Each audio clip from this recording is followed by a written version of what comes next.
មានសភាពមួយចោះដែរចែចោះឲ្យតាដឹងឲ្យអូនអត់ដឹងហ្នឹងចែអូយចោះយូរតាអូយចែមករឿងច្រើនពាក់ដឹងបណ្ដោយអូយឥឡូវមិនតាមដានជីវិតគេទេតាមដានតែរឿងម៉ូតូឲ្យដឹងសិនណានេះចាថញធ្វើរងថ្ងៃយ៉ាងអូយចង់ស្បត់ញ៉ៃមែន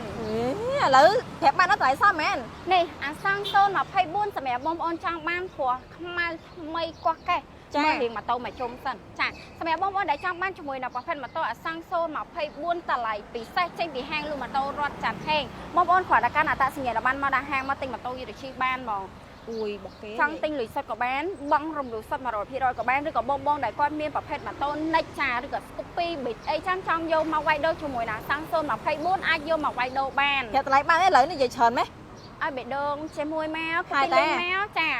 សម្រាប់បងប្អូនចូលមើលវីដេអូនេះនឹងទទួលបានតម្លៃពិសេសត្រឹមតែ$2290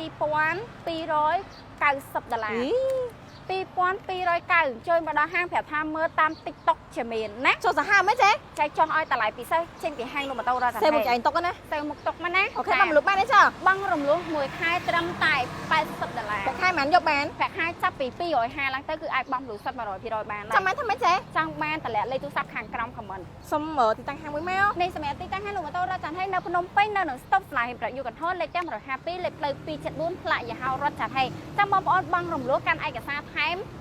សបុតកណ្ដាលឬក៏លេខខិតបញ្ជាក់ប្រាក់ខែអញ្ចឹងព័ត៌មានលម្អិតតាក់ទងមកណា